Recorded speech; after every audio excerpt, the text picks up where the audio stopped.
happened to the last 10? I ran away with my life, fast forward, never turn back again. It's kind of funny that the more we pass time, the more we need to set the rewind. 저는 2, 3회라고 그러길래 두세 명이 모이는 모임인 줄 알고 가볍게 왔는데 아이고 이 대단하다 생각이 들고 특히 이제 원외 지구당 위원장, 원외 당협위원장님들 많이 모이신다 그래서 제가 바로 이 당의 본령이 사실 원외입니다. 원내는 원내대표가 또 하고 계시기 때문에 우리 당이 중심이 여러분들이라는 생각을 저는 늘 하고 있고 이러한 모임을 통해서 우리가 취지문을 보니까 자유와 공화를 내세우셔요. 아주 참 중요한 저희 당의 깃발이죠. 그래서 저도 지켜보겠습니다. 특별히 우리 고성국 박사는 제가 아주 제일 경청하는, 제가 뭐 하는 거 보면 되게 고성국 박사가 정해진 대로 가면 틀림이 없다 이런 생각을 하고 있는데 최근에는 그냥 듣다 보면 저도 갈등이 많이 생겨요. 이걸 따라야 되느냐 말아야 되느냐. 또 이명기 목사님은 뭐 예전부터 제가 모시던 또 아주 귀한 어른이고 또 목사님뿐만 아니라 큰 정치가세요. 그래서 제가 늘 존경하고 그렇습니다. 오늘 하여간 좋은 말씀 하시고 이번에 전당대회가 저는 잘 되리라고 생각해요. 예전에는 인신공격이 심했어요. 지금은 인신공격은 거의 없습니다. 그리고 또 요번에 이제 무슨 여러 가지 메모 사건 같은 것이 있는데 그것도 우리가 문제를 제기하거나 한 것이 아니에요. 전부 다 이제 언론에서 나오고 또 지금도 대부분 언론에서 돌아다니는 말을 마치 우리 당에서 하는 것으로 생각하시는데 제가 후보 네 분을 너무 잘 알아요. 아주 훌륭한 분들이시거든요. 어느 때보다도 훌륭한 후보들이 나오셨으니까 우리 당에서 이분들을 통해서 한 분의 당대표를 모시지만 나머지 분들 특히 최고위원들 한 분 한 분도 앞으로 우리 당을 이끌어가고 바라건대 이 나라를 이끌어갈 귀한 인재들로 지도자들로 꼭 세워드렸으면 합니다. 여러분들이 그 중심에 서셔서 우리 후보자들 아껴주시고 큰 인물이 되도록 옆에서 많이 지원해 주시고 이끌어 주시기 바랍니다. 감사합니다. 예, 존경하는 우리 당원 동지 여러분 반갑습니다. 이사회 회장을 맡고 있는 세종시당 위원장 이준배입니다. 오늘 특히 바쁘신 와중에 전당대회 준비 또 많은 우리 당무를 하고 계시는 우리 황우여 비대위원장님 진심으로 저희 2, 3회 발족을 축하해 주기 위해서 와주셔서 진심으로 다시 한번 감사 말씀드리고요. 우리 원희룡 후보님, 윤상현 후보님 정말 좋아하는 형님들인데 두 분 다 당대표 2명 뽑으면 안 되는 거예요? 예, 어쩔 수 없습니다. 한 번만 뽑아야 되니까 마음에 잘 품고 우리 당을 민주당의 태풍에서 뿌리가 뽑히지 않도록 꽃을 피우고 열매를 피울 수 있는, 열매를 맺을 수 있는 그런 뿌리 깊은 나무의 당대표님이 꼭 되셨으면 하는 바람을 이 자리에서 드리겠습니다. 또 우리 이상규 최고위원 후보님 늘 작은 자리에 몸소 오십니다. 참 존경스럽고 감사한 분이고요. 우리 김정식 청년 최고위원은 우리 2, 3회 간사합니다. 예, 여기서 지금 심부름하고 열심히 우리 회원님들 위해 일해야 되는데 저 큰 뜻을 또 품고 저 나가 있으니 어쩌겠습니까? 예, 저희가 잘해서 부족한 부분 채워가면서 하겠습니다. 오늘 특히나 오늘 같은 훌륭한 이 자리에 우리 당원들을 위해서 우리 윤석열 정부의 성공 어떻게 하면 좋을지 또 그것에 대해서 우리가 해야 할 일이 무엇인지 좋은 말씀 해주시기 위해서 임명진 전 비대위원장님도 사실 어렵게 오셨습니다. 제가 말씀드리는 순간 우리 나경원 우리 당대표 후보님도 오셨네요. 여러분 큰 박수 부탁드리겠습니다. 네, 우리 후보님들 하실 말씀 많습니다. 그래서 제가 빨리 선언문 낭독하고 그리고 나서 우리 세 분의 당대표 후보님 모시고 인사 말씀 청해 듣도록 하겠습니다. 그럼 지금부터 2, 3회 출범 선언문을 낭독하도록 하겠습니다. 2, 3회는 개인의 자유의지를 통한 자유주의 구현, 공화주의 실현, 그리고 반포퓰리즘을 바탕으로 정통 보수 정치 세력의 재건을 목표로 한다. 2, 3회는 자유의 확대와 자유주의 회복을 지향한다. 자유는 강요당하거나 간섭받지 않는 상대를 넘어 자유의지를 통한 적극적인 선택과 공정한 경쟁을 의미한다. 자유를 향한 가장 위대한 힘은 오롯이 스스로 진리를 고민하고 판단하는 한 명 한 명의 개인에게서 나온다. 자유주의는 개인의 자유가 전체 국민의 복리 증진의 가장 중요한 밑거름이며, 이는 시장경제 질서와 사적 영역의 보호 및 개인 상호 간 관용의 보장을 통해 이루어질 수 있다는 믿음이다. 거짓을 통해 단일한 이념으로 무리를 이루는 자들이 사회적 기본권을 빙자해 자유의지를 도리어 정의의 이름으로 침탈하는 상황이 가속화되고 있다. 그 결과 진리를 고민하는 개인은 사라지고 선동만 가득한 군중만이 남아서 서로를 극단의 갈등 속으로 몰아가고 있다. 더욱이 그 갈등을 조장해 이익 추구의 원천으로 삼고 있는 정치꾼들이 우리나라 곳곳에 깊이 뿌리내리고 있는 현실에서 자유주의의 회복은 더 이상 물러설 순 없다. 2.3에는 국민 전체를 위한 공화주의를 지향한다. 공화주의는 국가란 국민 모두를 위한 공공재라는 믿음이다. 정치적 존재인 국민의 시민적 덕성을 발휘하여 어느 계층과 집단에도 치우치지 않는 전체 국민에 미치는 정의로서 국가를 지향한다. 그 중심에는 헌법을 근간으로 한 법치가 있으며, 일시적인 다수가 헌법을 뛰어넘어 헌정을 돌이킬 수 없게 변경하는 모든 행위는 우리 모두가 반드시 막아야 하는 정치 권력의 자의적인 폭정이다. 2.3에는 반포퓰리즘을 지향한다. 포퓰리즘은 지극히 단기적인 이익을 매개로 대중을 선동하여 정치 권력을 획득해 정권을 유지하는 정치 형태다. 땀과 노력으로 주어지지 않는 열매에서 미래를 향한 싹이 나올 수 없다. 포퓰리즘은 우리 후손의 미래를 위한 싹을 스스로 도려내는 자멸의 정치다. 자유와 공화를 가장 크게 위협하는 적은 현실에서 포퓰리즘의 모습으로 출현하게 됨을 명심하고 포퓰리즘에 맞서 싸우는 것이 우리들의 사명임을 다짐한다. 오늘 출범하는 2.3에는 앞으로 이와 같은 자유, 공화, 반포퓰리즘을 바탕으로 정통 보수 정치 세력을 재건해 나갈 것이다. 2024년 7월 9일 2.3의 일동.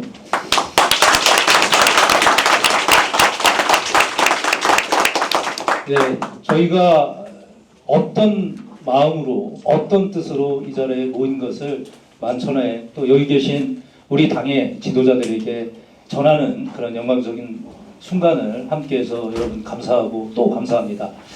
이제 곧 전당대회가 있습니다.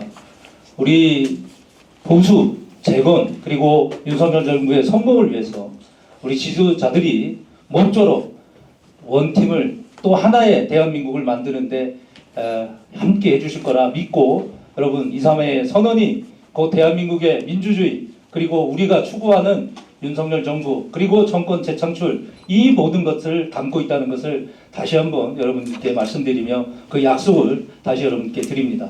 여러분 고맙습니다. 저는 전당대회가 되면, 선거만 되면 늘 하는, 우리 당에 하는 이야기가 있습니다.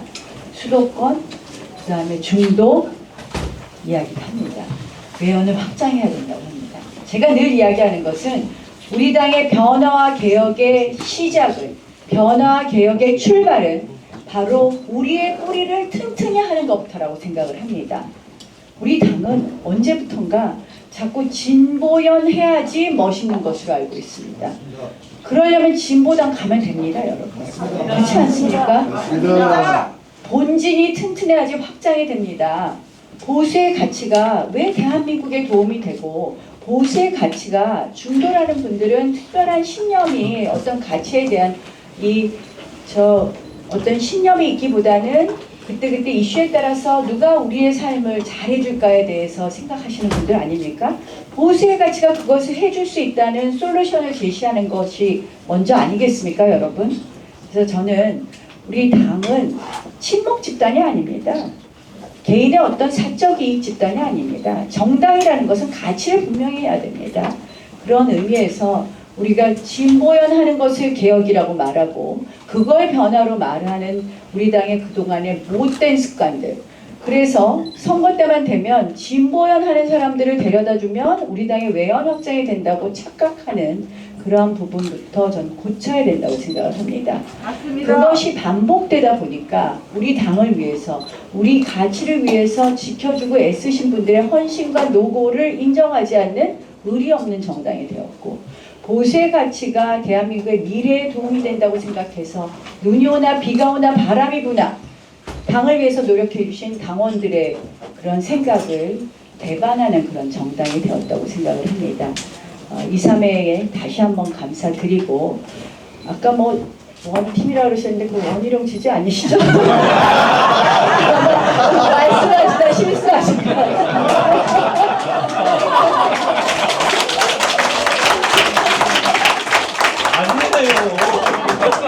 농담이고 웃으시라고 너무 힘들어요. 제가 정말 당대표 되면 우리 같이 튼튼히 하고요. 우리 역사를 우리가 스스로 자랑스럽게 생각해야 됩니다. 저는 윤석열 대통령께서 제일 잘하신 것 중에 하나가 이승만 대통령 세워주신 거라고 생각을 합니다. 그래서 제가 그러한 역할 잘해서 우리가 우리 당을 자랑스럽게 생각해야지 더 많은 분들이 우리 당을 자랑스럽게 생각하고 보수를 자랑스럽게 생각할 것입니다. 저 나경원이 그거 하는 데는 적격 아닐까요? 잘하겠습니다. 고맙습니다. 대한민국의 지금 상황은 기울어진 운동장이 결국은 쓰러지고 무너진 엉뚱한 폐허로 갈 수 있다는 그런 위기 상황이라고 봅니다. 그럼 이것을 지금의 대한민국을 만들고 지금까지 지켜온 게 자유우파인데 자유우파가 지금은 무기력과 많은 정세를 앓고 있습니다. 그런 바로 이 내용들이 이 3회에서 토론되기 위해서 되어 있다고 보이지만요. 가장 큰 문제는 흩어져 있는 지지자들은 많습니다. 하지만 진지로 구축이 안 되어 있고 진지로 이 지지자들이 연결이 되지 않습니다. 진지의 큰 지배를 당원은 있는데 조직되어 있지 않습니다. 우리 당을 두들기고 당에 와서 여러 가지 추천도 받고 공직에 나가고 하는 이런 분들이 정치인으로서의 개인으로서의 정치인은 있지만 동지와 팀은 너무나 적습니다. 왜? 정치는 혼자 하는 게 아니라 함께 하는 것이고 당이라는 것은 이념을 함께 해서 국민의 지지를 받아서 권력을 잡고 그것을 통해서 우리가 만들고자 하는 나라를 만들어 나가는 그게 당이라고 헌법에 그렇게 되어 있습니다. 그렇기 때문에 저는 우리 자유우파 진영 전체에서 우리 당 내부와 당 옆에 모든 부분에서 저는 이런 동지들이 팀을 이루고 진지를 강화하고 그리고 국민들 속에 대한민국이 절대 넘어질 수 없는 그 뿌리와 기둥과 큰 나무를 키워나가는 그런 활동가들이 필요하다고 생각합니다. 그러려면요 함께 모여야 되고 함께 공부해야 되고 함께 토론해야 되고 그리고 제대로 알고 무장해야 됩니다. 올바른 정보와 이념으로 무장해서 흩어져 있는 개인들, 흩어져 있는 개인 정치 지망생들 그리고 심지어는 고등학생들까지 가서 전부 우리 거기에 맞는 조직으로 묶어내고요. 여기에 우리는 팀워크로 활동하고 홍보하고 방송 토론 나가고 동네 친목 모임에서 화제를 주도하고 또 민주당과 싸우고 이러한 우리의 활동 조직이 필요합니다. 우리 2, 3회가 앞으로 이런 자유 그리고 공동체, 공화주의, 반포퓰리즘의 깃발을 들었기 때문에 그 이념에 대해서 저도 100% 뜻을 같이 하는 동지라는 마음으로 함께 하겠습니다. 여러분 건승을 빌고 화이팅 해주십시오. 감사합니다. 이 자유 또 공화 반포퓰리즘 극복을 위해서 정통보수 세력 구축하겠다고 하는데 정말로 총괄적 그 정통보수 세력의 진지가 되길 기원합니다. 왜냐하면 우리가 1987년 60 항쟁 이후에 좌파들은 애국적 사회 진출로라는 떼제를 만들고 1989년부터 전부 다 전 사회 각 분야에 파고들었습니다. 그래서 91년도에 전교조 만들었죠. 95년도에 민노총 만들었습니다. 그리고 법배관 민변도 있고 우리 법 연구회도 있고 안 그렇습니까? 언론계도 민노총 언론이 다 잡고 있고 세상에 이 우리 국회에도 통진당 아류들이 다 들어와 있지 않았습니까? 그래서 정말 우파의 그런 진지가 있나? 없습니다. 거의 없습니다. 정통부 세력의 총괄적 진지, 더군다나 우파의 쟁쟁한 분들이 여기 제도권에 있는 분들도 계시기 때문에 진정으로 총괄 진지하는 사령탑 역할을 해주십사 좀 부탁해 말씀을 드립니다. 아무쪼록 성공하길 기원합니다. 역할을 감사합니다. 저는 총선백서 특위위원을 하면서 지난 전쟁 같은 총선에서 굉장히 위험한 것들을 많이 발견했습니다. 그래서 저는 뭐 러닝메이트니 뭐 줄세우기니 이런 거 없이 정말 제가 하고 싶은 얘기 하고 싶어서 이러다가는 당이 다 망한다는 생각을 하고 나왔습니다. 맞아요. 어떤 얘기냐면은 우리 당에는 너무나 소중한 당원 당규가 있는데 그 당원 당규가 다 무시됐습니다. 그거는 왜 그러냐면은 너무나 초보였던 사람들이 우리 지도부가 되었고 그 지도부들이 우리의 보수의 가치인 함께하는 포용과 협력이 없었던 선거 때문에 우린 졌습니다. 제가 보니까 포용과 협력이 없는 선거 때문에 졌음에도 불구하고 다시 이것을 우리 당을 어떻게 우습게 봤는지 다시 나왔다는 사실을 붕괴하고 저는 다시 출마했습니다.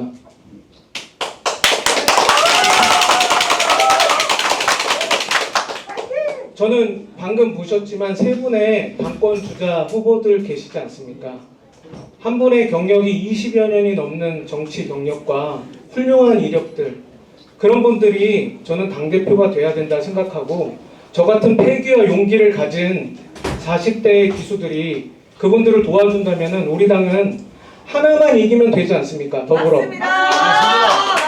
저는 그 더불어 제가 이기도록 당대표 주자들을 도와드리겠습니다. 예, 2, 3회 오게 돼서 너무 감사드리고요. 사실 초대는 안 받았습니다. 저는 이준배 위원장님 토요일날 뵙고 몰래 쫓아왔습니다. 예, 생긴 대로 쫓아간다고 저도 영화 배우고 제가 정말 제 모든 걸 걸고 이 당에 헌신을 하겠습니다. 이 당의 당규와 당원 그리고 정강 정책, 우리 당의 정강 정책은 너무나 훌륭하고요. 대통령과 함께하는 게 우리 당의 숙명이고 우리 당의 진짜 미래라고 저는 생각합니다. 저는 대통령 친윤이라고 불린다고 말을 들었는데 한 번도 밥도 못 얻어먹고 문자 한 번 못 받았지만 저는 그것이 나아가야 될 진짜 진리와 우리 당의 숙명이라고 생각합니다. 열심히 하겠습니다. 안녕하세요. 감사합니다. 김정식입니다. 2, 3회에서 심부름하는 김정식입니다. 예, 제가 아까 다른 후보님께서, 당대표 후보님께서 활동가들이 많이 필요하다 이런 말씀해 주셨죠? 네. 저는 당 밖에서 이렇게 다른 청년들이랑 같이 활동을 하다가 문재인 정부에 맞서는 활동을 하다가 당 내에서 싸우는 게 가장 의미 있고 가장 효과적이겠구나 라는 생각을 하고 지난해 전당대회에 출마했었습니다. 그때 제가 드렸던 말씀이 그거였어요. 저는 낡은 이념에 집착하는 86 운동권 세력, 그리고 이제 자기 기득권만 챙기는 노조, 그리고 너무 극단적으로 성별 갈라치기라는 극단적인 페미니즘, 그리고 우리나라를 무기력하게 만들려는 무기력 조장 세력, 그리고 절대적이든 상대적이든 어떤 기준이든 가난과 싸워야 된다. 우리는 이 5개 세력과 싸워야지만 대한민국을 앞으로 갈 수 있다. 이렇게 말씀드렸거든요. 근데요, 제가 3등 했어요. 1년 뒤에 지나고 나서 보니까 1년 뒤에 지나고 보니까 여러분 우리 지난 총선 때 어떤 모습 보였습니까? 우리가 당장 눈앞에 있는 상대를 상대에 맞서기 앞서서 우리는 무엇을 해야 되는가? 우리가 싸울 수 있는 세력인가? 이런 정말 진지한 고민을 하게 되더라고요. 제가 그래서 요즘에 계속 다니면서 드리는 말씀이 그거예요. 우리는 그동안 이념과 가치관을 다 흐트러뜨리고 당장 눈앞의 선거에서 승리하기 위해서 우리의 역사적, 정치적 정당성과 명분을 다 포기하고 굴복하고 굴종하고 타협하면서 정말 비겁하게 그렇게 정치적인 생명을 이어갔다. 이제 그렇게 미래를 팔아서 현재를 사는 그렇게 하지 맙시다. 근데 때마침 이렇게 훌륭한 2.3의 공모 모임이 생긴 거예요. 그래서 제가 기꺼이 이렇게 심부름하겠습니다. 그래서 지금 간사를 맡고 있고요. 앞으로 감사합니다. 앞으로 우리 2.3회가 정말 대한민국 보수 그리고 대한민국 정치에 아주 중추적인 역할을 할 수 있도록 열심히 하겠습니다. 감사합니다. 저는 연설문을 만들지 않고 간단히 적었습니다. 저는 2020년 9월 22일 날 사회연평도 회상에서 억울하게 죽은 동생의 죽음을 위해서 지금까지 싸우고 있습니다. 근데 지난 문재인 정권과 민주당은 해상 전문가 앞에서 자기들이 멋대로 조작하고 만들어갔습니다. 살아있는데 구조는 하지 않고 조작을 먼저 했고 월북의 프레임을 만들었습니다. 그런데 우리 국민의힘을 권하라면 좀 답답합니다. 민주당은 숫자 하나만 가지고 또 숫자만 믿고 멋대로 마음대로 하고 있는데 국민의힘은 왜 정치를 쉽고 편하게 안 하신지 모르겠습니다. 맞습니다. 이번에 그 곽규택 의원께서 국회 본회의장에서 서해일기를 들고 말씀하셨을 때 여러분들 보셨을 겁니다. 민주당 의원들 반응하시는가요? 그 전까지만 해도 고래고래 고함을 지르고 하던 자들이 서해일기를 펼치자 아무 말도 안 했습니다. 정치는 그렇게 해야 됩니다. 왜 국민의힘은 그렇게 안 하신지 모르겠습니다. 지난 5년 동안 저는 민주당을 과거에 지지를 했습니다. 문재인도 지지를 했지만 이 자들이 감히 저에게 그랬습니다. 호남이니까 같은 편이다. 그리고 월북 인정하면 보상하겠다라고 거짓말을 했습니다. 야바이꾼들. 그런 사람들이 저를 몇 번 찾아왔냐면 3번, 4번 찾아왔습니다. 근데 국민의힘 의원들께서는 당시에 하태경 의원 한 분만 손들어 주셨고 제가 그때 당시 28명 의원들한테 민주당, 국민의힘 위원장들, 간사들한테 또 유명 정치인들한테 했는데 유일하게 한 분이 도와주셨고 지금까지 왔었는데 하태경 의원은 아쉽게 이번에 원내 진입을 못했습니다. 또 김민철 최고위원 후보께서 하시는데 저는 이렇게 말씀드리고 싶습니다. 국민의힘 108명 의원들하고 전부 다 똑같이 소통관에서 민주당을 박살낼 것이고요. 그리고 제가 길거리에서 죽는 한이 있더라도 민주당 190명, 200명, 2,900명도 무섭지 않습니다. 저것들 아무것도 아니거든요. 그런데 국민의힘은 쩔쩔매고 있습니다. 아까 다들 보시면 힘이 없다라고 하시잖아요. 그건 싸울 이유와 명분이 없어서 그럽니다. 지금부터는 저와 함께 싸우시면 민주당 박살낼 수 있고 앞으로 2년, 3년 안에 민주당을 정당 해산시키도록 하겠습니다. 윤석열 정부 성공을 어떻게 하면 좋겠느냐 그런 주제로 얘기를 좀 해달라고 해서 간다 그랬더니 그동안 가긴 가는데 무슨 얘기를 해야 될지 잘 모르겠다. 우리 집사람 하는 얘기가 아무 얘기나 하라 가서 그 사람들 안 들을 거다. 무슨 얘기를 그래도 또 들어도 안 할 거다. 그렇게 그러니까 가서 대충 얘기하고 와라. 아마 의례적으로 오라고 그랬을 거다. 그런데 또 덧붙이는 말이 그래 그 윤석열 정부가 성공하면 당신한테도 뭐 좀 떡고물이 있냐? 제가 사실은 이 당하고 관련이 많거든요. 옛날에 그 한나라당 차떼기 정당 할 때 제가 윤리위원장으로 가서 2년을 일을 했습니다. 우리 야당이었죠. 처음으로 야당이었습니다. 이제 그때 제가 이 황우여 연지 왔다 갔다 해요. 하시는 걸 보면 우연지 그 공개하는 거 그거 보면 상당히 우려스럽고 그 총선 백서 공개 안 하는 걸 보면 상당히 우려스럽잖아요. 네, 또 오늘 말씀하시는 거 보니까 상당히 우여스럽고 괜찮으시고 그분이 사무총장이셨고 오늘 오시려고 나누셨는데 주호영 부의장이 저하고 같이 일하던 윤리관이었습니다. 저 같이 일했습니다. 하여간 그게 굉장히 인연이 깊습니다. 또 비대위원장도 제가 했습니다. 왜 지금 어떤 상황인가, 총선은 왜 졌는가, 뭐 여러분들이 저보다 훨씬 더 잘 알았습니다. 총선은 왜 졌는지에 대해서. 그러나 그저 얘기를 하라고 그러니까 제 생각을 몇 가지 얘기하겠습니다.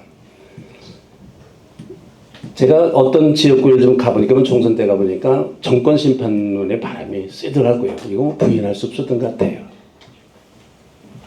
윤석열 정부가 출범한 이후로 대체적으로 30%에서 60%, 찬성 30%, 그리고서 마음에 안 든다는 사람들이 60%. 이런 상황에서 우리가 총선을 치렀습니다.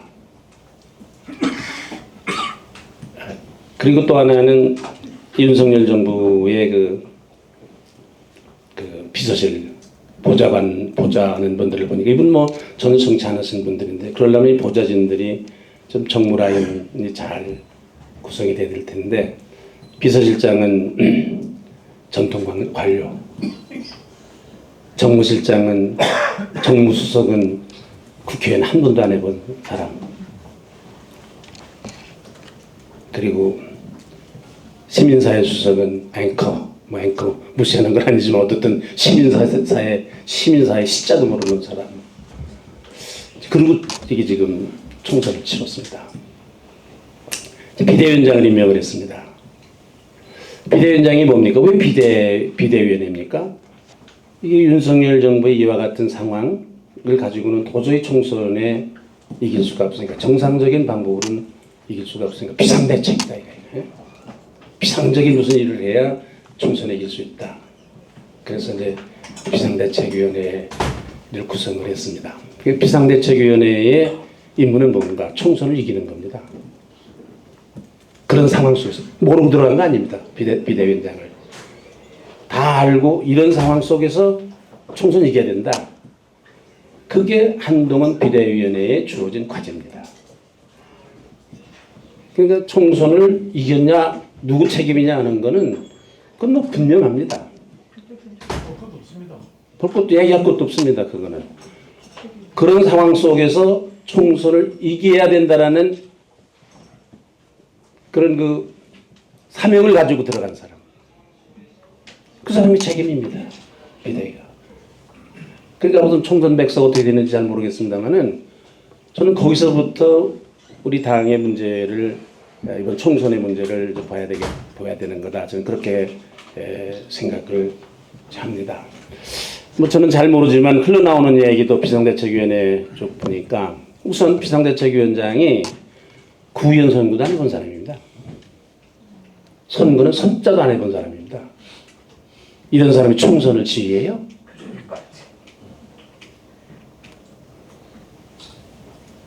그거는 마치 배를 한 번도 타보지 않은 사람이 큰 배를 선장을 맡은 것과 마찬가지입니다.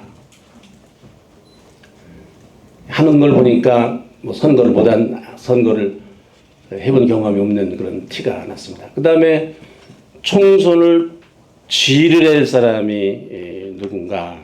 사무총장입니다. 적어도 사무총장, 당의 사무총장. 0.5선. 보통 당에서는 사무총장 3선이었습니다. 3선 국회의원 정도를 해야 지역을 관리합니다. 또 사무처를 통솔할 수 있습니다. 사실은 총선이라는 건 당에서 할 때 사무처가 참 중요합니다. 그리고 우리 국민의힘은 대단한 능력 있는 유능한 사무처 직원들이 있습니다. 사무처 직원들, 국장들 이름이나 알았을까 이분이? 아니 254개 지역구 이름이나 알았을까? 이런 사람이 총선을 지휘한다? 그리고서 자기 지역구에 가서 선거운동을 해야 된다? 저는 뭐 상상할 수 있는 일이라고 생각을 합니다. 굉장히 중요한 기구가 우리 당에 있습니다. 여의도연구원입니다. 이 여의도연구는 정책도 개발을 해야 되고 각 지역별로, 이거는 전국 선거가 아닙니다. 지역 선거입니다. 지역 선거별로, 지역별로 거기에 맞는 전략과 전술을 조언을 해야 되는 그런 책임을 맡은 곳이 여의도연구원입니다. 여의도연구원 원장이 누군지 아십니까? 조선일보 여론 전문가가 아니라 여론 기자입니다. 기사 쓰는 사람입니다. 기자. 이 사람이 여의도연구원 원장입니다. 그러면 여론조사는 내가 어떻게 됐는지 잘 모르지만은 지역별로 그 지역의 현안이 무엇이며 주민들의 관심이 무엇인지를 정확하게 자료를 주고 정책을 제시를 해야 될 책임이 여의도연구원이에요. 여의도연구원이 이번에 당에서 무슨 역할을 했는지에 대해서 저는 잘 모르겠습니다. 정책 냈습니다. 운동권 심판이었습니다. 이거 결국은 운동권 심판 누가 했습니까? 이재명이 했습니다. 그 야당 정책을 개발했습니다. 이게 여의도연구원에서. 2조 심판 얘기를 나중에 했는데 사람들이 내로남불이라 그랬습니다. 너들이나 저래라 그랬습니다. 이런 정책을 총선에서 낸. 세 번째 참으로 중요한 것이 공천입니다. 아마 여러분 공천 얘기하면 열받습니다. 예, 뭐 왜 또 이 상처난 가슴에 소금을 뿌리느냐 뭐 그러실 분들이 많으실 텐데 이해할 수 없는 공천이었습니다. 정말 이해할 수 없습니다. 네. 공천심사위원장 자신이 당을 모르는 사람입니다. 학자입니다. 학자. 대형지명 보냈습니다. 똑바로 하라고. 네. 그때. 예. 그때. 지금까지 있습니다. 네. 그러니까 공천이 이게 문제입니다. 사실은 우리 이 보수 정당인 이 국민의힘이 한나라당 때부터 시작을 해가지고 이제 이만큼 쭈그러든 거는 거의 망하다시피 했는데 이건 공천 문제였습니다. 사실 이명박 정부 때 친박을 다 죽였습니다. 학살했습니다. 박근혜 대통령 때는 또 진박 무슨 박 무슨 골박 뭐 이런 싸움 하느라고 공천 다 망쳤습니다. 이명박 때는 안강민, 이방호, 박근혜 때는 이완구, 그리고 친박 사람들, 황교안 때는 김영호. 저는 이 김영호 전 국회의장이 공천심사위원장을 되는 보고 좀 가슴이 아팠습니다. 제가 비대위원장을 갔는데 대표실에 가니까 여직원 2사람만 남았습니다. 아무도 없었습니다. 다 사무처 직원들은 다 짐 싸놓고 탈당하려고 언제 탈당할까 다 짐 싸놓고 기다리고 있었고 30명 가까이가 탈당을 했는데 여러분이 30명의 선수가 80명 가까이 남아 있었는데 80명의 선수하고 보다 많았습니다. 선수가 많았어요. 이 국회의원 선수 그러니까 그 선수가 많은 사람들이 다 탈당하고 30명이 합하니까 80명 남아 있는 선수보다 더 많아요. 이 탈당한 사람들 다 저희 애비 때부터 우리 당에 혜택을 얻은 사람들입니다. 장관, 뭐 국회의원 뭐 다 나갔습니다. 5명이 나갔다는 말은 박근혜 대통령과 그때 새누리당인데 새누리당이 무언가 잘못했다 하더라도 이 사람들이 책임 있는 겁니다. 저희들이 책임 있는 겁니다. 이 당에 대해서. 다 나갔습니다. 그러니까 이게 탄핵의 돌풍이 얼마나 심했는지 남아있는 80명도 꼭 쥐새끼처럼 가만히 눈만 깜빡깜빡하고 나타나냐고 뭐 사무실에 앉아있는 거예요. 한 사람도 대표실에 오질 않아요. 내가 대변인을 임명하려고 그러는데 6사람을 교섭을 했는데 다 안 됐어요. 안 합니다. 그래서 마지막엔 김영현 의원을 시켰는데 조건이 뭐였느냐, 다 써줄 테니까 그냥 이름만 가지고 있어라. 그래서 제가 여직원들 둘을 붙잡고 울었습니다. 당에 가서.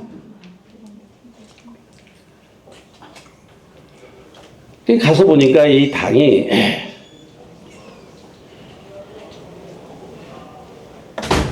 그런데 박수 한번 쳐주십시오.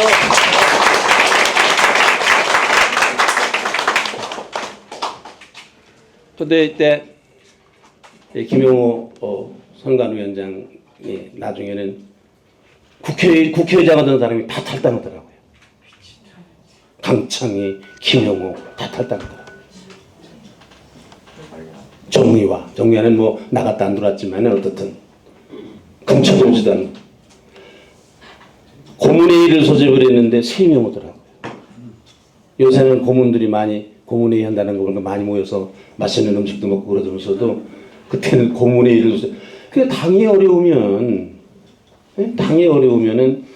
그 당의 고문인데 와서 이거 어떻게 되느냐 좀 둘러보기라도 해야 될 텐데 회의를 소집하는데도 3사람이 딱 오는 거예요.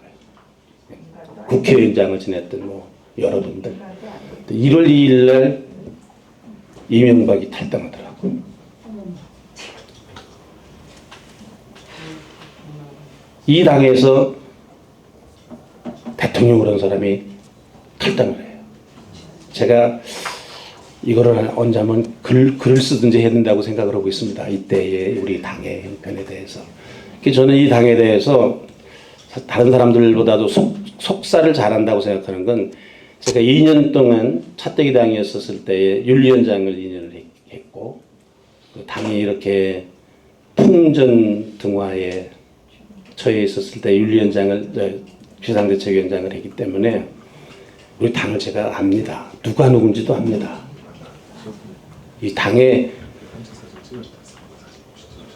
이건 어떻든지 간에 그런데 웬일로 어떻든 이게 지금 20년, 10몇 년째인데 어떻게 우리 당이 공천을 할 때 되면 공천심사위원장 하나 제대로 뽑지 못하는 난 이해할 수가 없는 거예요. 이거에 대해서. 다음에는 위원장 하십시오. 꼭 하십시오. 이상하게 난 이해할 수 없는 거예요. 어떻게 공천 한 번 제대로 아마 이번도 공천 제대로 했으면 이렇게까지는 아니었을 거 생각합니다. 맞습니다. 망천이지. 완전 사회공천이다, 사회공천. 정말 욕나옵니다. 예. 제가 이거 괜히 이런 얘기를 좀 했는데 이게 뭐 아마 이거를 누가 조직적으로 글을 잘 쓰면은 뭐 100서가 나올는지 모르지만은 그죠? 제가 이렇게 본 이번에 왜 우리 당이 총선을 이렇게 참패할 수밖에 없었던가라는 저 나름대로의 그냥 생각입니다. 뭐 여러분들이 더 훨씬 더 잘 알으시겠지만은 옆에서 보는 대로 야 이러고도 총선에서 이긴다? 이건 총선 필패를 예약한 겁니다. 근데 요즘 또 되어지는 일을 쭉 보니까 총선 치려고 마음을 먹었더만 일부러 진 것 같아요. 일부러 진 것 같다는 느낌을 저는 가지고 있어요 지금. 저도 그렇게 생각합니다. 예? 치려고 마음을 먹었더만 아니 총선 그 찬조 연설을 하는데 그때 일부러 진 지원 연설은 못 하니까 아니 요새 되어지는 여러 가지 뭐 보니까 지원 요새는 이거 뭐 이것만 그때 잘 처리를 했어도 이 문제만 잘 처리를 했어도 지금처럼은 아니었을 거라는 생각이 드는 거예요. 맞습니다. 아주 치려고 마음을 먹었구나 이게 말이죠.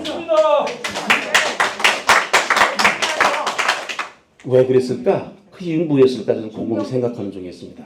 한동훈이가 좌파라서 그렇습니다. 그렇게까지 쉽게 생각할 것 같지는 않고 이게 뭘까? 왜 이랬을까라는 거를 생각을 해야 되는데 문제는 이제 더 화가 나는 것 중에 하나는 그때 그 황교안 대표 때 그 공천을 했는데 여러분 탄핵 때 새누리당, 자유한국당 그러면은 지나가던 사람들이 침을 뱉었습니다. 아니 새누리당 운동하면 침을 뱉었습니다.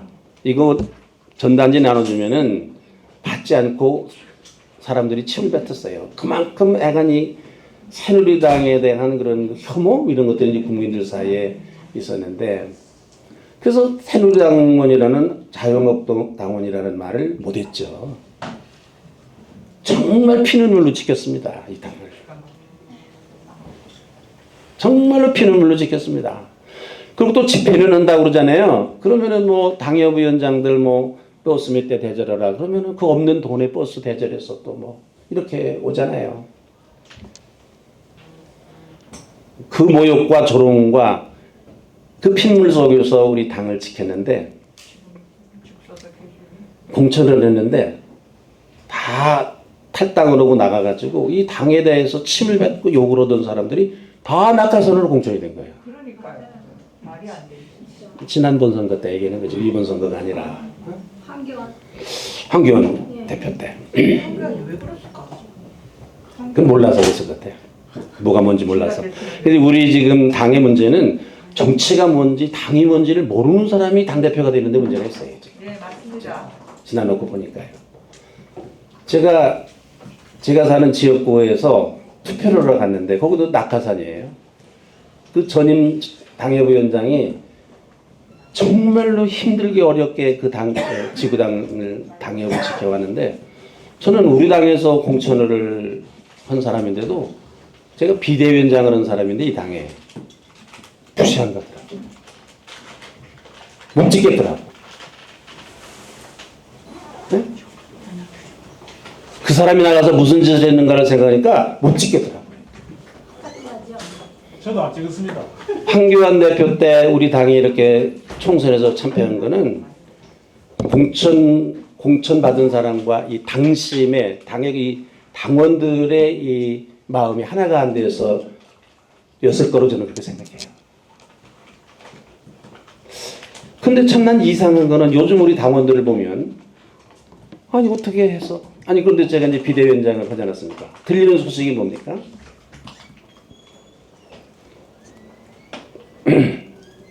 그 후에 되어진 일이지만 문재인 정권이 들어서서 각 직장마다 언론사 이런 데 다마다 적폐청산회라는 게 생겨났어요.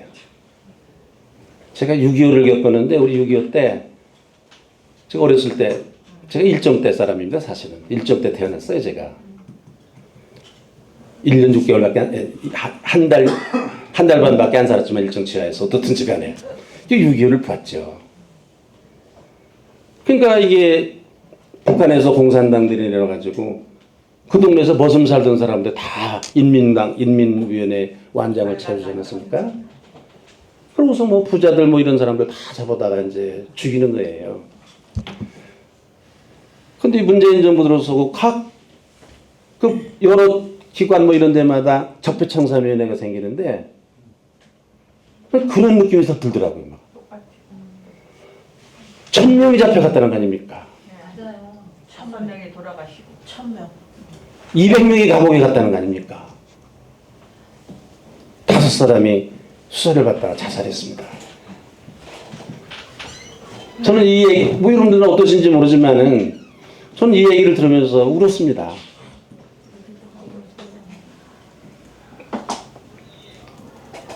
그랬는데 지금 그런 사람이 또 우리 당의 대표가 돼야 된다. 또 우리 당원들이 다 많은 사람들이 지지를 한다. 이 도대체 이 사람들이 뭐 하는 사람들인가? 내가 도대체 이 당을 위해서 비대위원장을 하고 이렇게 고생을 했던 게 무슨 의미가 있는가에 대한 저 자신에 대한 참 스스로에 대한 그 많은 자괴심이 사실은 있습니다. 이번에 이 전대를 이렇게 쭉 보면서 여러분, 하여간 이런 상황 속에서 우리가 좋습니다. 저는 뭐 이번 총선에 지는 거는 뭐 그런 그 지금 얘기했던 무슨 뭐 비상대책위원장이든 또 뭐 비상대책 위원들은 뭐 더 얘기할 것도 없습니다. 뭐 우리 당의 여러 가지 형편이라든지 뭐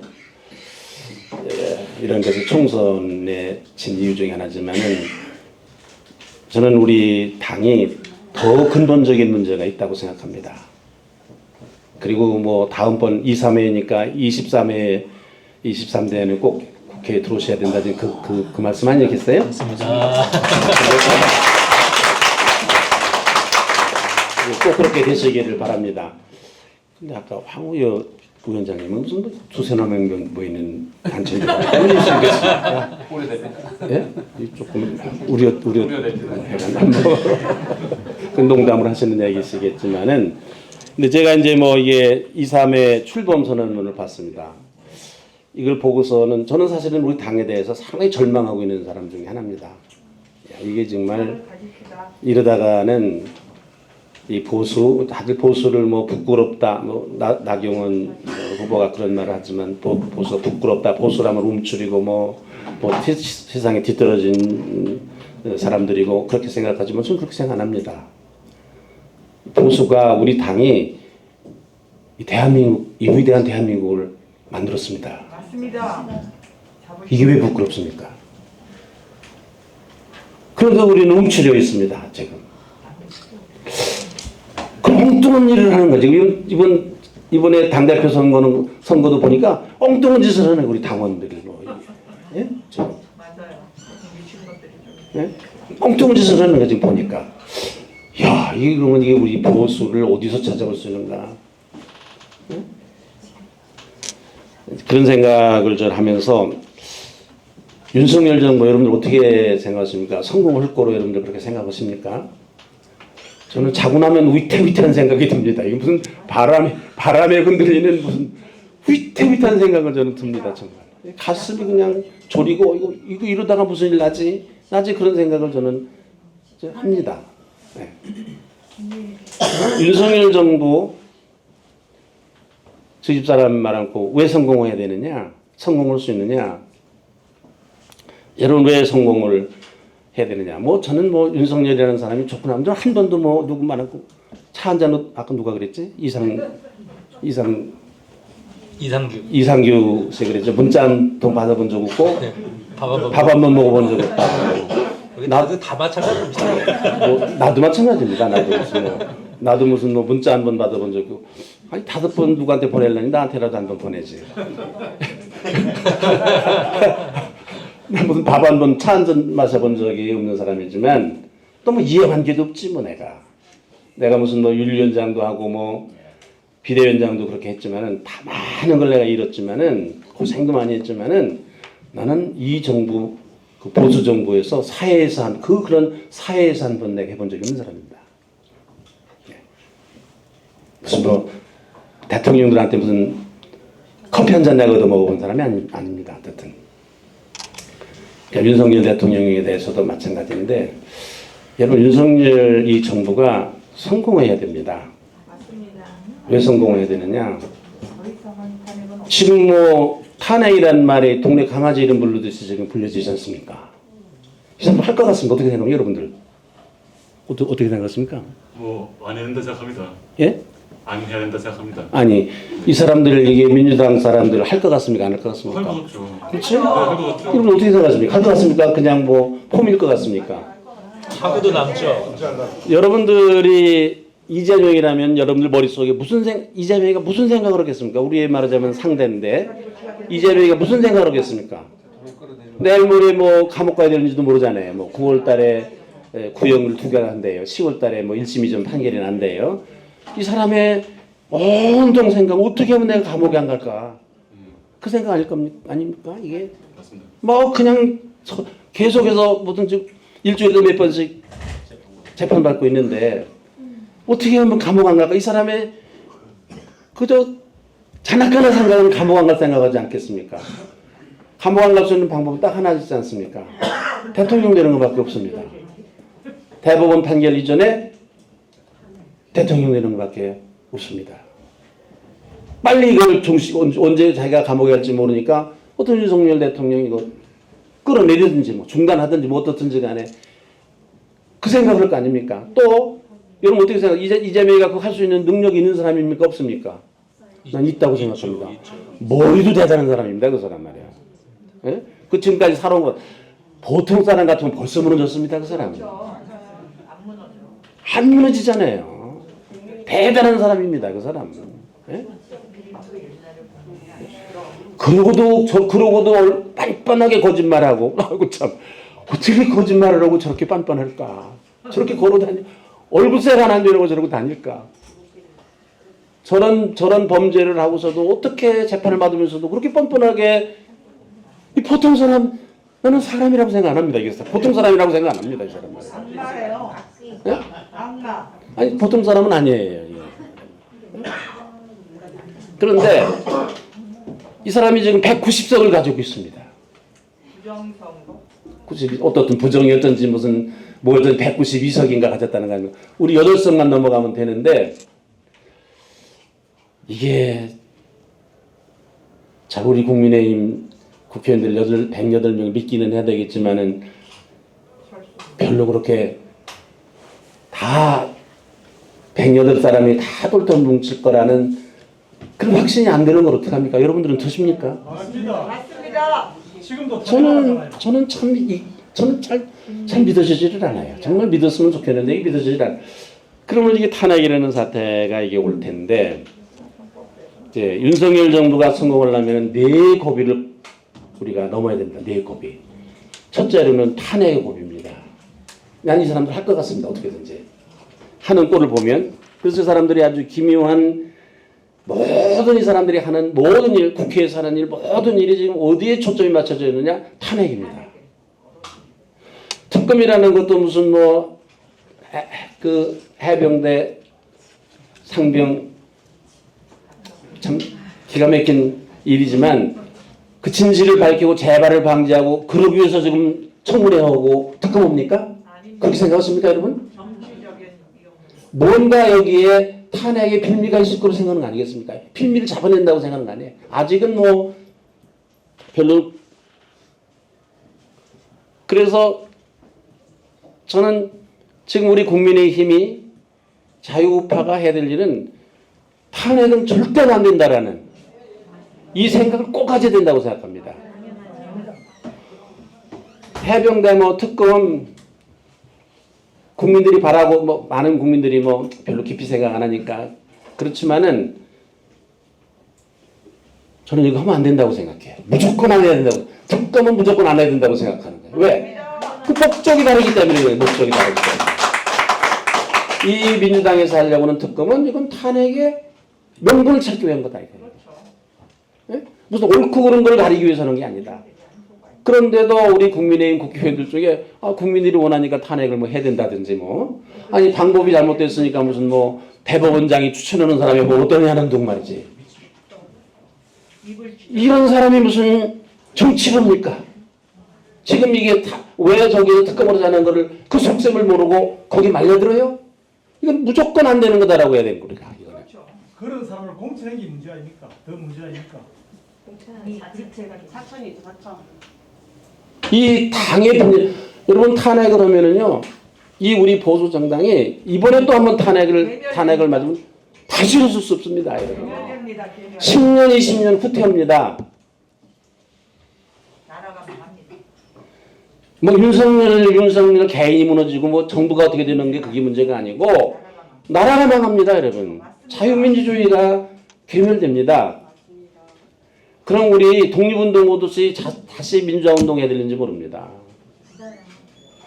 정말로 어려운 상황일 겁니다, 여러분. 이거는. 그래서 개헌한다는 말도 하면 안 됩니다. 그것도 하나의 개헌하게 되면은 지난번에 5.18 그 정신을 헌법 전문에 넣겠다. 그래서 개헌을 이재명 대표가 원포인트 개헌하자 그랬어요.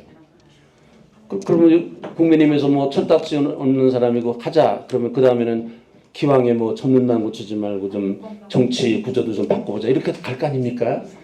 그래서 지금은 어떻든지 간에 저도 개헌 찬성하는 사람입니다. 87년 체제가 이제 맞질 않아요. 저도 뭐 6월 항쟁 때 국민운동본부의 대변인을 지낸 사람입니다.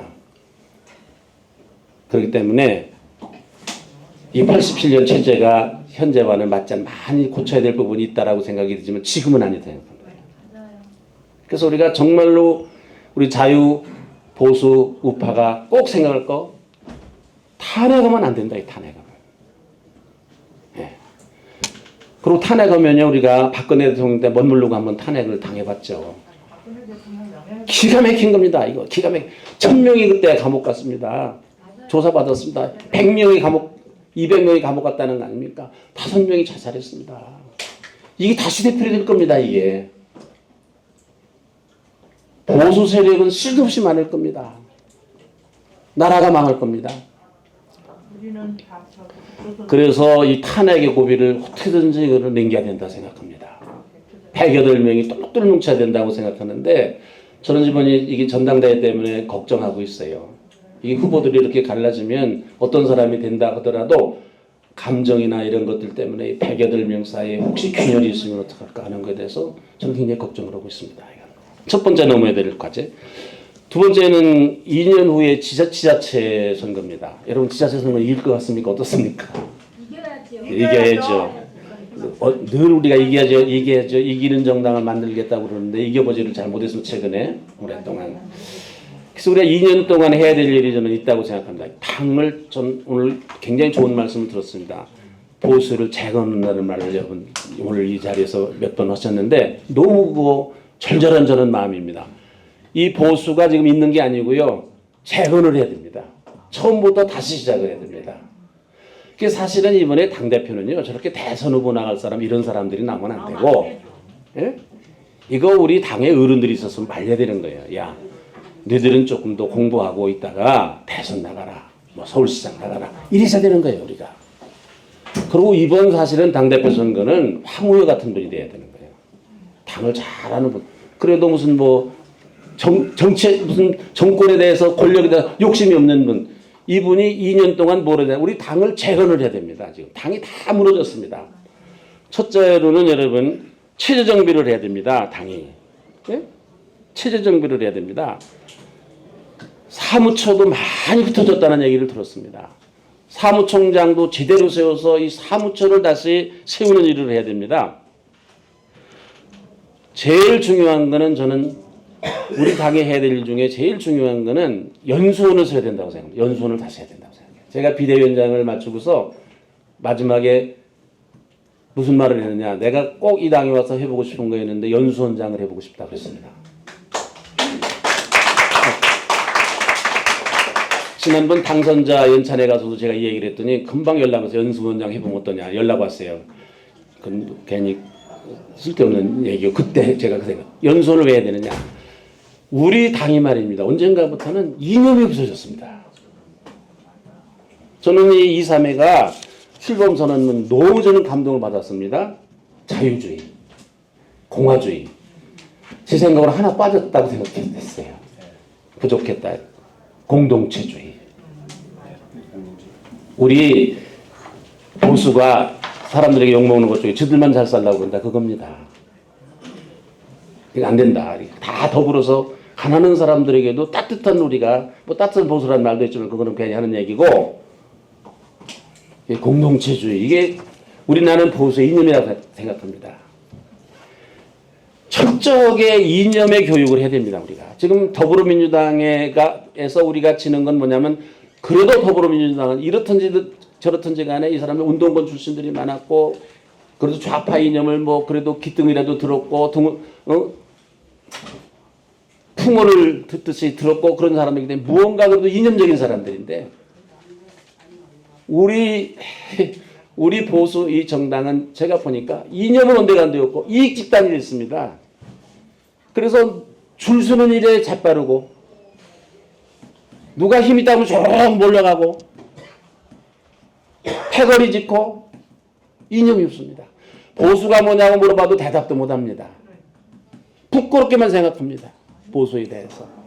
보수가 왜 부끄러운 이념입니까? 이렇게 얼마나 좋은 이념이 있는데 어디에 내놔도 좋은 이념인데 이념 교육을 좀 해야 된다고 생각합니다. 역사도 알아야 됩니다. 제발 해주세요. 이승만이 누군지도 알아야 됩니다. 어떻게 건국했는지도 알아야 됩니다. 박정희가 누군지도 알아야 됩니다. 우리 당의 심각한 문제는 김영삼을 우리가 무시하는 거예요. 우리 당에서. 아닙니다. 적어도 이승만, 박정희, 김영삼 이 우리 당을 지켜온 말하자면 큰 맥입니다. 우리나라의 역사입니다. 역사도 공부해야 됩니다. 우리가 이룩한 역사. 어떻게 민주화를 했는지, 어떻게 산업화를 했는지, 어떻게 건국했는지, 어떻게 해서 좌파하고 싸움에서 우리가 이겼는지. 역사도 배워야 됩니다. 그 다음에 조직도 배워야 됩니다. 조직이라는 건 그냥 하는 거. 이거 조직하는 것도 기술입니다. 이것도 지식입니다. 그냥 무슨 뭐 덜렁덜렁하고 무슨 뭐 어떻게 해가지고서 조직이 된다. 아닙니다. 철저하게 조직을 해. 조직 이론도 배워야 되고 조직을 배워야 됩니다. 여러분 경기도에 그 민주당 당원이 몇 명인지 아십니까? 경기도 도시민 계시죠? 몇 명인지 아십니까? 140만 명입니다.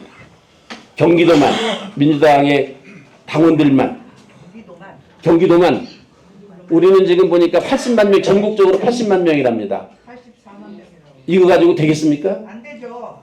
이념으로 보장하고 철저하게 조직운동을 해야 됩니다. 여기 지금 23년에 다 들어가실 분들인데 여러분들 하셔야 될 조직입니다. 가셔서 열심히 조직을 해야 됩니다. 바닥으로 기해야 됩니다. 조직해야 됩니다. 그 다음에 우리 당이 정말로 못하는 것 중에 하나가 선전선동을 못하고 있습니다. 선전선동. 홍보라고 좋은 말로 하는데 이거 우리 못합니다. 저 가지고 귀신들입니다. 더불어민주당. 예? 고양이를 무슨 뭐 쥐라고 하는 놈들입니다. 이거. 쥐를 가지고 고양이를 만들어내는 이게 선전선동. 이것도 배워야 됩니다. 그냥 되는 게 아닙니다. 연설하는 것도 배워야 됩니다. 우리 보수 세력, 보수 그 후보들 보면 연설 잘 오늘 보니까 대단하게 연설 잘하시는 분 여기 계시면서도 보통 보면 연설 잘못하는 분들이 많지. 이거 연설하는 것도 배워야 된다. 연수원에서 해야 됩니다. 며칠씩 붙잡고 이거를 해야 됩니다. 맞습니다. 후보자들만이 아니라 그 지역에 있는 사람들 다 책임 당원들 모아서 다 당원들까지 교육을 해야 됩니다. 그래서 저는 늘 얘기를 합니다. 당대표 말고 부대표쯤 되는 사람이 연수원장 해야 된다. 예산도 줘야 된다. 여기에. 우리가 차떼기 당할 때 천안에는 좋은 연수원을 갖다가 바쳤습니다. 아니 중앙장사를 바쳐야지 왜 연수원 그걸 바칩니까? 그거를. 이 생각이 짧은 사람들이죠. 그래서 연수원장을 제대로 세워가지고서 그리고 공천을 때 이게 교육을 이수했는지 안 했는지 얼마만큼 자기 당원들을 지역에 있는 당원들을 연수를 시켰는지 교육을 시켰는지 다 따져서 점수 매겨서 만약 저보고 연수원장을 하면 시험 봐서 점수 매겨서 공천심사위원회 남겨서 이 점수 봐서 이거 해라. 우리 당이 이거 안 하면 안 됩니다. 이거. 다시 시작해야 됩니다. 이제 이게 당대표가 되면 어떤 사람 연수원장 시키는지 모르지만 연수원장 있잖아요. 당직에서 제일 꼬발이에요. 제일 하위 당직이에요. 하위 당직. 갈라고도 안 해요. 거기. 그러니까 제일 올 데 갈 데 없는 사람 네가 연수원장이야. 이러는 거지 지금. 그 다음에 교수들 보니까 뭐 언제적 분들이신지 다 80, 90세 자신 어른들만 계신 거예요. 평생 교수야. 연수원. 한 번도 교수 해본 적도 없는 분들이지만 이게 가지고 당이 되겠습니까? 이거 안 됩니다. 빨리 가야 돼요. 그 다음에 여의도 연구원 이거 꼭 바꿔야 됩니다. 여의도 연구원 보세요. 원장 있잖아요. 3개월, 6개월입니다. 다 당대표 바뀌면 다 연수원장부터 여의도 연구원장부터 바꿉니다. 이 여의도 연구원이 우리가 대단했던 조직이었습니다. 이거 제대로 고쳐야 됩니다. 제대로 된 사람 전략 전술 무슨 여론조사라는 것도 그 중에 하나 역할 중에 하나지만 아닙니다. 전략 전술 정책을 개발하는 총괄하는 이런 연구원으로 여의도 연구원을 이걸 개편을 해야 됩니다. 예산도 주고 연구원에 나오는 예산 다 당에서 갖다 씁니다. 이것도 그러면 안 됩니다. 연구원 공천 저는 지금부터 해야 된다고 생각합니다. 맞습니다. 지금부터 해야 된다고 생각합니다.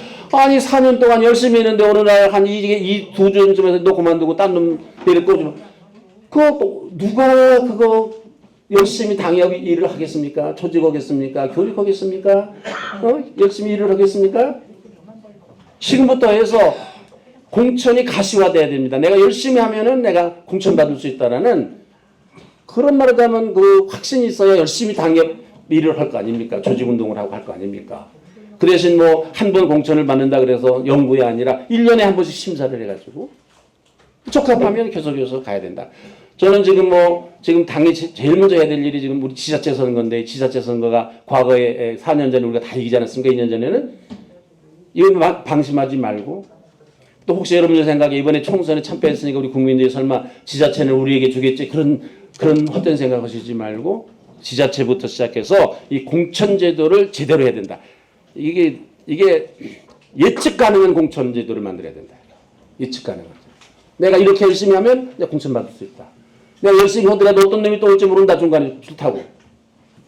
이런 공천에서는 안 된다.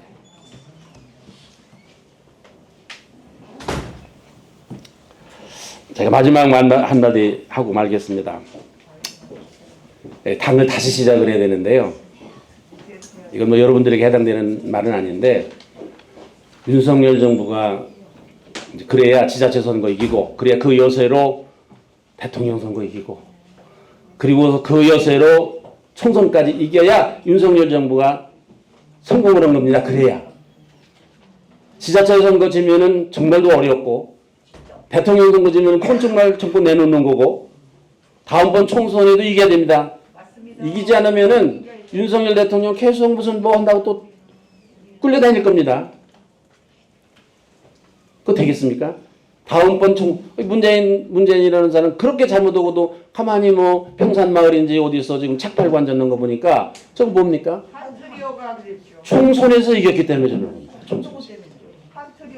총선에서 이겼기 때문에 저런 겁니다. 그렇기 때문에 윤석열 대통령이 마지막 이기는 거는 다음번 총선에서 4년 후에 총선에서 이겨야 국민의힘이 이겨야 진정으로 이기는 거다 이거예요.